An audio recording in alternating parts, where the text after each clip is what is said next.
Bíblia para a Igreja. A Epístola de Efésios, com João Paulo Thomaz de Aquino. Olá, este é o Bíblia para a Igreja. Meu nome é João Paulo e nós estamos estudando a carta de Paulo aos Efésios. Hoje nós vamos estudar o capítulo 6, versículos 10 a 20. Quando a gente chega nesse trecho, existe uma pequena mudança na carta de Paulo aos Efésios. Como nós já vimos, nos capítulos 1 a 3, Paulo apresentou de maneira mais clara a sua teologia. Ele apresentou a salvação que nós temos em Cristo da perspectiva de Deus, depois no capítulo 2 da perspectiva dos seres humanos, depois no capítulo 3 ele mostra como que esta salvação gera a igreja, a salvação de diversas pessoas gera a igreja e derruba todos os muros de separação. Tanto no capítulo 1 quanto no 3, ele orou para que a igreja tivesse consciência do poder de Deus e para que ela vivesse à luz desse poder. No capítulo 4, Paulo então começa a aplicar todos esses ensinos e mostrar como nós cristãos devemos viver na prática, à luz de tudo isso, de toda essa obra maravilhosa do Pai, do Filho e do Espírito Santo para nos salvar e nos transformar. E aí então Paulo apresenta aquela estrutura do desvestir, renovar o entendimento e revestir. E aí então ele aplica isso para várias áreas práticas, deixando a mentira, fale a verdade. Aquele que roubava, deixe de roubar, trabalhe, produza riqueza e invista em quem precisa. Deixem todas as palavras sujas e falem ações de graças. Não se embriaguem com vinho, mas encham-se do Espírito Santo. Quando ele chega nesse ponto, que é o capítulo 5, verso 18, ele ensina como se encher do Espírito Santo, falando com salmos, cantando e louvando de coração ao Senhor, dando graças por tudo e sujeitando uns aos outros no temor de Cristo. E aí agora é esse o aspecto que ele começa a explicar. Como esposas devem se submeter aos seus maridos e os maridos devem tratar suas esposas, como, ou sua esposa, cada um a sua esposa, como filhos devem se submeter aos pais e como os pais, especialmente o homem, como eles devem educar os seus filhos na disciplina e na admoestação do Senhor. Como os servos, os escravos, os funcionários devem se submeter aos seus patrões e como estes patrões devem tratar os seus servos. Chega nesse ponto, Paulo então faz uma transição maior. Paulo parece que já tratou das coisas principais que ele queria tratar, tanto no que concerne a doutrina quanto no que concerne a prática cristã. Mas ainda falta um assunto muito importante. Paulo quer falar a respeito de batalha espiritual. Paulo quer mostrar para os cristãos efésios que a vida cristã é uma luta não só no que concerne a luta de nós contra a nossa própria carne, mas que existem forças espirituais malignas que tentam tirar o cristão do seu caminho. É isso que nós encontramos no capítulo 6, versículos 10 a 20. O texto nos diz assim: Quanto ao mais, sejam fortalecidos no Senhor e na força do seu poder. Vistam-se com toda a armadura de Deus, para poderem ficar firmes contra as ciladas do diabo, porque a nossa luta não é contra carne e sangue, mas contra os principados e as potestades, contra os dominadores deste mundo tenebroso, contra as forças espirituais do mal nas regiões celestiais. Por isso, peguem toda a armadura de Deus, para que vocês possam resistir no dia mau e, depois de terem vencido tudo, permanecer inabaláveis. Portanto, fiquem firmes, cingindo-se com a verdade, vestindo com a couraça da justiça. Tenham os pés calçados com a preparação do evangelho da paz, segurando sempre o escudo da fé, com o qual poderão apagar todos os dardos inflamados do maligno. Usem também o capacete da salvação e a espada do Espírito, que é a palavra de Deus. Orem em todo o tempo no Espírito, com todo tipo de oração e súplica, e para isso vigiem com toda perseverança e súplica por todos os santos. E orem também por mim, para que no abrir da minha boca me seja dada a palavra, para com ousadia tornar conhecido o mistério do Evangelho, pelo qual sou embaixador em cadeias, para que em Cristo eu seja ousado para falar como me cumpre fazer. Paulo já tinha falado sobre o poder. E agora ele mostra que esse poder de Deus, que é o mesmo poder que ressuscitou Jesus Cristo dentre os mortos, ele é um poder que ajuda o cristão nas batalhas espirituais. Veja, a Bíblia fala que existe um ser maligno, espiritual, um anjo que caiu por causa do seu orgulho e se tornou um inimigo de Deus e de tudo que tem a ver com Deus.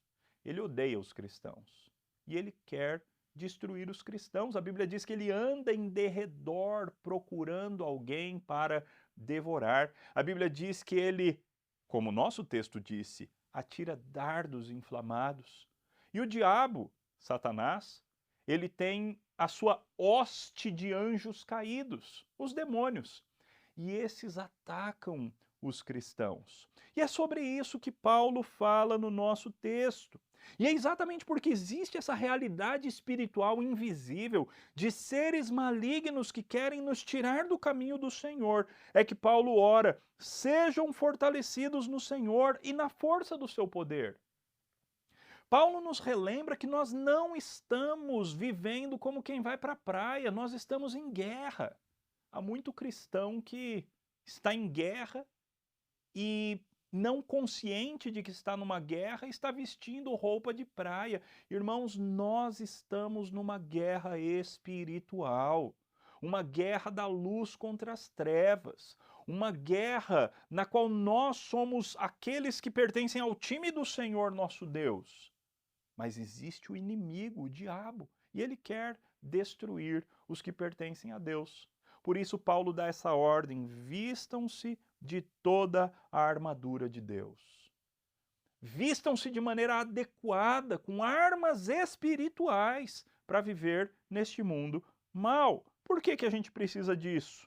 Paulo diz para vocês poderem ficar firmes contra as ciladas do diabo. O diabo tem as suas armadilhas, tem as suas ciladas, tem os seus modos de ataque, tem os seus estratagemas.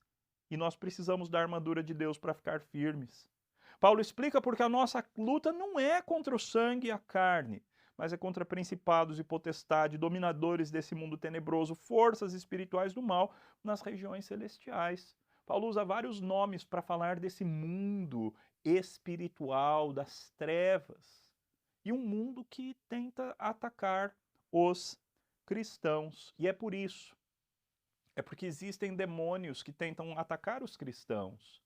É porque existem forças espirituais operando no mundo. E essas forças espirituais são antagônicas a Cristo, antagônicas à igreja, antagônicas aos cristãos. É por isso que nós temos que vestir-nos da armadura de Deus. O que é essa armadura de Deus? Essa armadura que nos possibilita resistir no dia mal.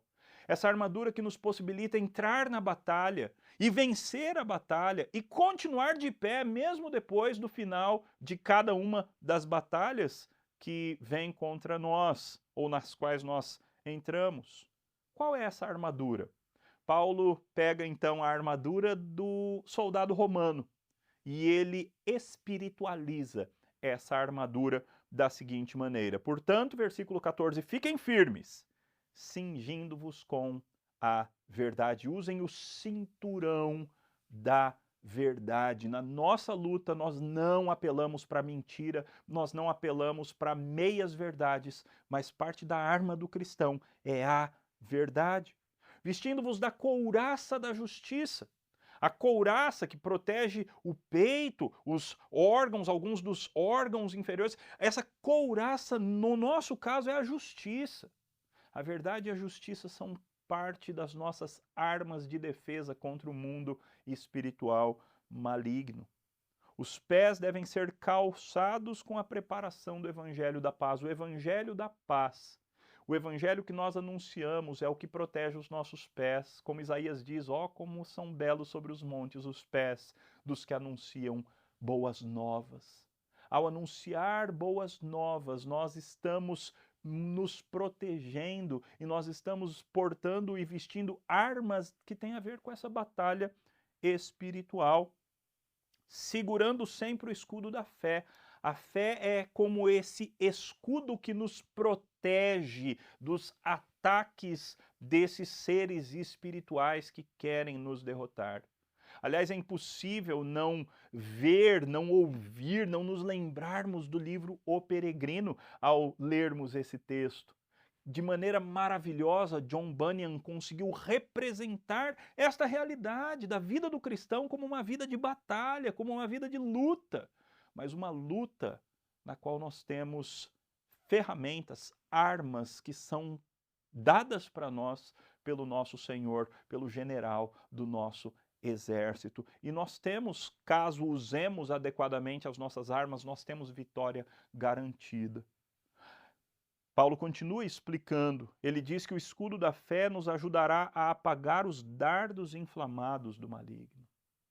Nós também precisamos de um capacete da salvação. Provavelmente Paulo está falando de uma consciência de que somos eleitos, de que somos predestinados, de que somos salvos e de que não podemos perder a nossa salvação, mas todos aqueles que lutam por viver em santidade perseverarão por causa da graça de Deus neles. Assim nós devemos ser cônscios, devemos estar conscientes da nossa salvação. O diabo vai tentar te acusar, ele é um acusador. Ele vai tentar te derrubar, ele vai tentar bagunçar a sua consciência, ele vai tentar te convencer de pecado e dizer que não tem mais jeito para você. Você precisa usar o capacete da salvação para manter a sua mente no lugar contra as investidas infernais. E finalmente, Paulo diz, usem também a espada do Espírito, que é a palavra de Deus. Primeira arma de ataque. Primeira arma que não tem a ver apenas com defesa, mas também com ataque. Aliás, é interessante quando Jesus Cristo falou que nós, como cristãos, as portas do inferno não vão resistir contra os ataques da igreja calcada em Cristo Jesus. O inferno não resiste quando a igreja ataca.